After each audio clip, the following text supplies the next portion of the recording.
Shalom, saudara-saudara yang dikasihi Tuhan Yesus Kristus. Damai sejahtera Allah Bapa dan sukacita Roh Kudus menyertai kita semua.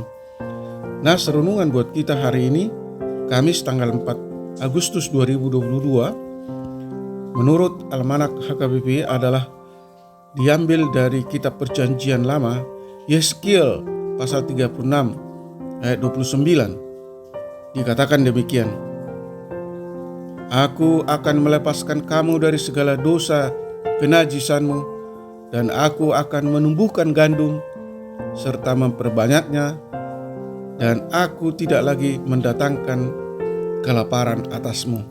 Demikian firman Tuhan. Tema renungan: Allah menyelamatkan. Saudara yang dikasihi Tuhan Yesus Kristus, jika kita berbincang-bincang dengan saudara-saudari yang dipenjara, misalnya ketika mengunjungi mereka, pasti yang utama mereka sampaikan adalah harapan agar mereka segera bebas, segera memperoleh pembebasan atau keselamatan. Memang mereka mengalami berbagai kesusahan dan penderitaan selama di penjara.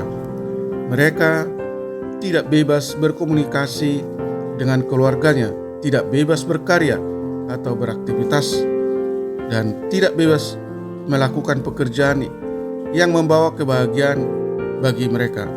Karena itu, dengan harapan besar, mereka setia menunggu segera dibebaskan atau diselamatkan.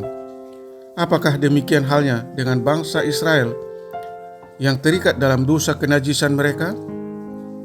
Apakah mereka merindukan keselamatan dari segala dosa kenajisan yang membawa keterpurukan bagi mereka? Bangsa Israel mengalami keterpurukan bukan saja secara spiritualitas, tetapi juga secara kedagingan. Mereka mengalami kelaparan.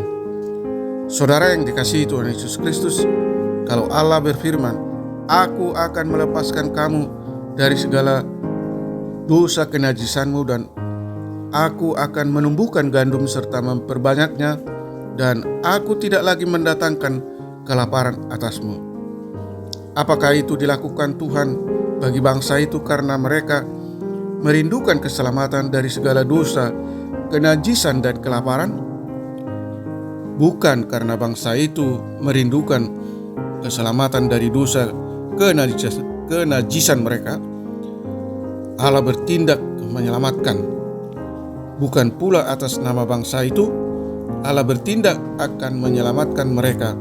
Bukan Allah bertindak menyelamatkan bangsa Israel karena Allah ingin namanya tetap kudus, agung dan mulia di tengah-tengah bangsa Israel dan bangsa lain yang menajiskan nama Allah yang kudus.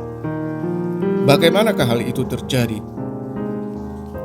Dalam Yeskiel pasal 36 ayat 26 dikatakan, Kamu akan kuberikan hati yang baru dan roh yang baru di dalam batinmu, dan aku akan menjauhkan dari tubuhmu hati yang keras, dan kuberikan kepadamu hati yang taat.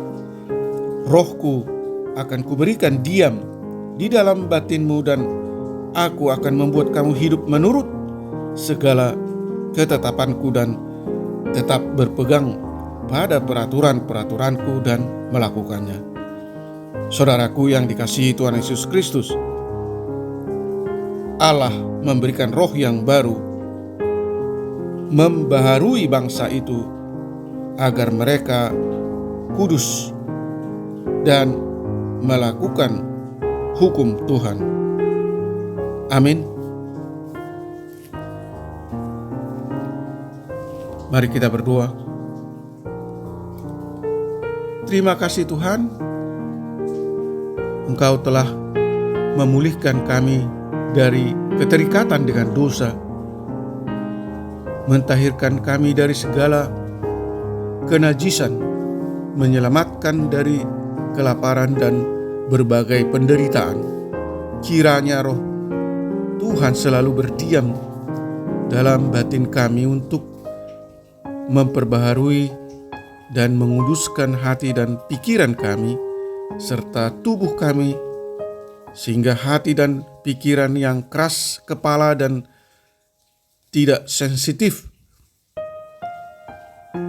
akan firman-Mu akan diubah menjadi lembut dan peka akan kehendak Tuhan, dan roh yang memberontak terhadap roh Allah akan jadi penurut dan taat terhadap segala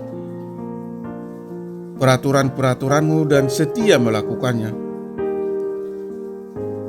Terima kasih Tuhan atas penyertaan Tuhan dalam hidup kami. Berkati semua anak-anak Tuhan dimanapun mereka berada. Para pendengar renungan pagi ini, anak-anak Tuhan yang remaja, para orang tua, para lansia, hamba-hamba Tuhan, cukupkan segala keperluannya, anugerahkan kesehatan dan sukacita. Yang sakit kiranya Tuhan sembuhkan, yang lemah kiranya Tuhan kuatkan, dan yang berduka kiranya Tuhan hibur.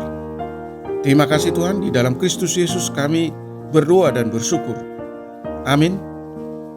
Shalom. Selamat beraktivitas. Tetap sehat. Tuhan Yesus memberkati.